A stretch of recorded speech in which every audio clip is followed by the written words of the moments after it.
Bismillahirrahmanirrahim. Assalamu alaikum dear students. How are you? I hope you'd be fine. This is a new syllabus mathematics book D2 chapter number 14 sets हम start कर रहे हैं। तो हम इसके अंदर completely ये जानने की कोशिश करेंगे कि what is a set। ठीक है, हम ये पहचानेंगे कि सेट किसको कहा जाता है, what are the elements of a set, और उनको किस तरह से डिस्क्राइब किया जाता है। उसके बाद हमारे पास यहाँ पर कुछ डिफरेंट टर्मिनोलॉजीज आएंगी कि element, equal sets, empty set, universal set, complement of a set, subset, proper subset, intersection of two sets and union of two sets. तो ये सारी चीज़ें की जितनी भी टर्मिनोलॉजीज हैं, ये सारी हम जो है इसके अंदर डिस्क्राइब करेंगे। उसके अलावा हम जो है वो स्टेप बाय स्टेप कुछ वेन डायग्राम्स के बारे में बात करेंगे, जिसके अंदर हमारे पास यूनिवर्सल सेट आ जाएगा, उसका कॉम्प्लीमेंट आएगा, प्रॉपर सबसेट और intersection and union of two sets आ जाएगा। ठीक है, और उससे रिलेटेड हमारे पास कुछ प्रॉब्लम्स हैं, तो हम सेट नोटेशंस और वेन डायग्राम्स के थ्रू उसको सॉल्व करेंगे। तो आपने वीडियो एंड तक देखनी है, चैनल सब्सक्राइब कर लेना है ताकि इस तरह की जो मज़ीद वीडियोस आएंगी आप तक वो पहुंच सकें। ठीक है, बेसिक सी बातें करेंगे ताकि आपके लिए समझने में आसानी हो कि सेट किसको कहा जाता है। तो बच्चों, सेट कहा जाता है एक कैपिटल लेटर से जिसको डिनोट किया जाए और उसके अंदर ब्रैकेट में कुछ एलिमेंट्स लिखे जाएं। फॉर एग्जांपल मैं यहाँ पर लिख रही हूँ ABCDE। एलिमेंट्स जो होते हैं सेट के, उनकी दो क्वालिटीज़ होनी चाहिए।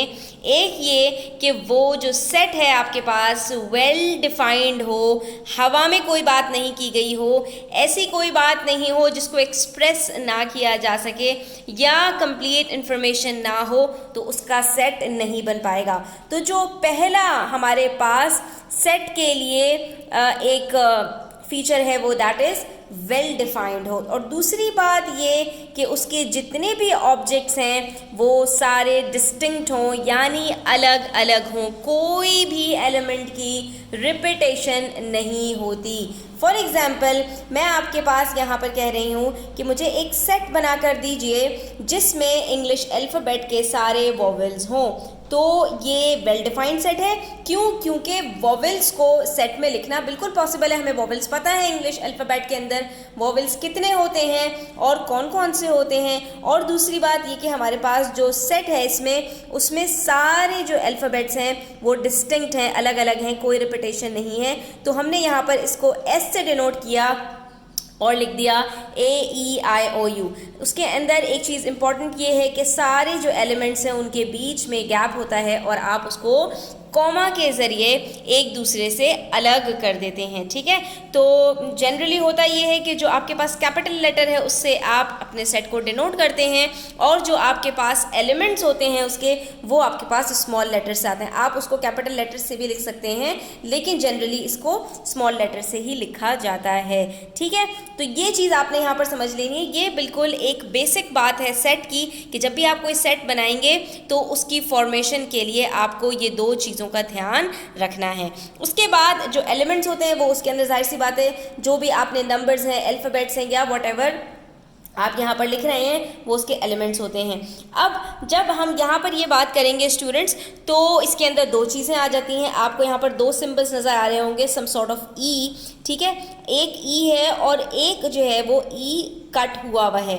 तो इसका मतलब क्या होता है, ये अगर कहीं पर सिंबल आ रहा है तो इसका मतलब ये है, ये हमें बता रहा है कि हमारे पास इससे पहले जो भी लेटर या जो भी एलिमेंट दिया हुआ है वो इस सेट का एलिमेंट है, यानी इस सेट से बिलोंग करता है। और अगर ये वाला हमारे पास सिंबल आएगा तो इसका मतलब ये है कि जो भी एलिमेंट हमने इससे पहले मेंशन किया है वो गिवन सेट का एलिमेंट नहीं है। फॉर एग्जाम्पल मैं यहाँ पर बात कर लूँ तो मैं क्या कहूँगी, A is the element of S।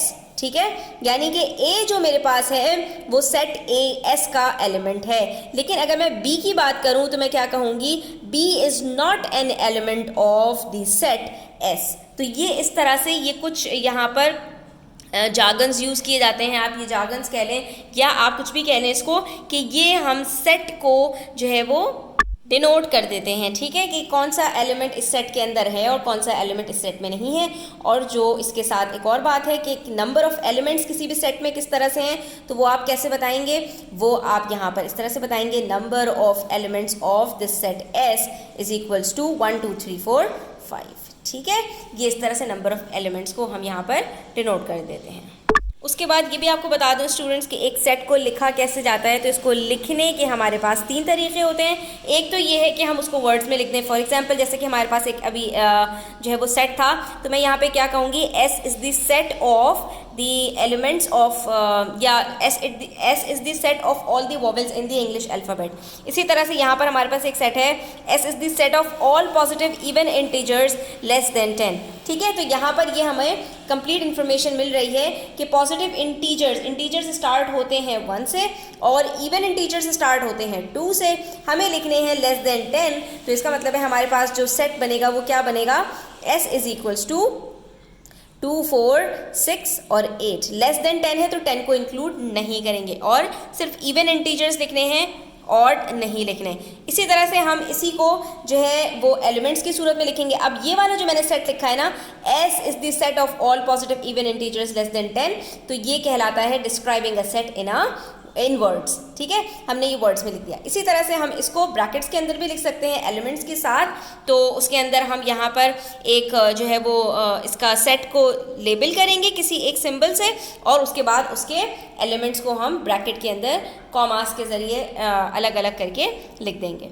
और उसके बाद जो इसका तीसरा तरीका होता है लिखने का, उसको कहते हैं सेट नोटेशन, जिसके अंदर हम क्या करते हैं, एक एलिमेंट उठाते हैं, ठीक है, और उसको हम यहाँ पर जो है वो एक्सपेंड कर देते हैं। ठीक है, जैसे मैंने यहाँ पे कहा कि S is a set and it is equals to X such that, ये जो 2 डॉट आपके पास कॉलन के सूरत में होते हैं इसको हम कहते हैं सच दैट। अब ये S हमारे पास एक एलिमेंट है, ठीक है, और ये जो हमारे पास एलिमेंट है या हम इसको वेरिएबल जो भी कह रहे हैं, ये बराबर है किसके, X is a positive even integer less than 10।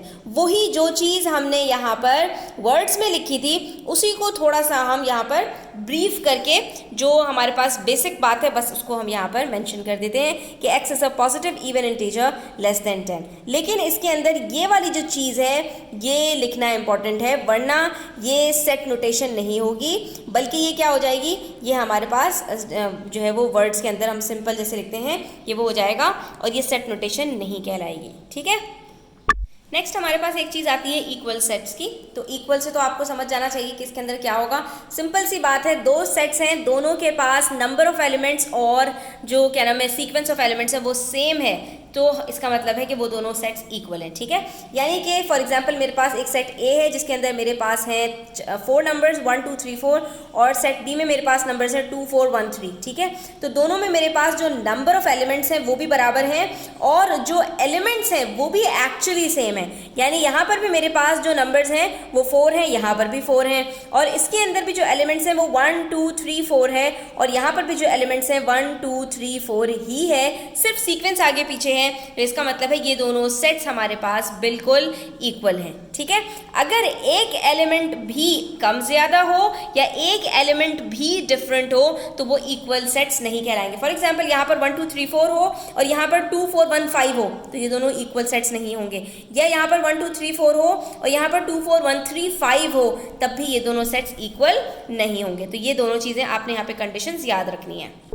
और उसके बाद हमारे पास एक टर्म आ जाती है एम्प्टी सेट की। एम्प्टी सेट का मतलब बच्चों सिर्फ इतना होता है कि एक ऐसा सेट जिसके पास कोई एलिमेंट ना हो, बेशक वो 0 ही क्यों ना हो। अब बच्चे यहाँ पर कंफ्यूज हो जाते हैं कि अगर किसी सेट के पास कोई एलिमेंट 0 है तो वो समझते हैं कि वो एम्प्टी सेट है, तो वो एम्प्टी सेट नहीं है क्योंकि 0 भी एक एलिमेंट है, एक नंबर है।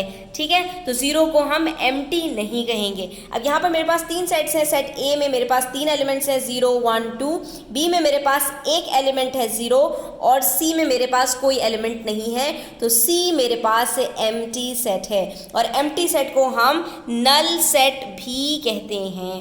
ठीक है, तो हम क्या कहेंगे कि C हमारे पास क्या है बच्चों, एक नल सेट है, यानी एक एम्प्टी सेट है। तो ये चीज़ आपने यहाँ पर याद रखनी है कि एम्प्टी सेट कौन सा होता है। एम्प्टी सेट हमेशा वो होता है कि जिसके पास कोई भी एलिमेंट ना हो। ठीक है, बस इतना आपने याद रखना है। इंशाल्लाह नेक्स्ट वीडियो में हम एक्सरसाइज 14A सॉल्व करेंगे। तो वीडियो अच्छी लगी हो तो लाइक कमेंट शेयर कीजिएगा और चैनल सब्सक्राइब करते जाइएगा। अपना ख्याल रखिएगा। अल्लाह हाफ़िज़।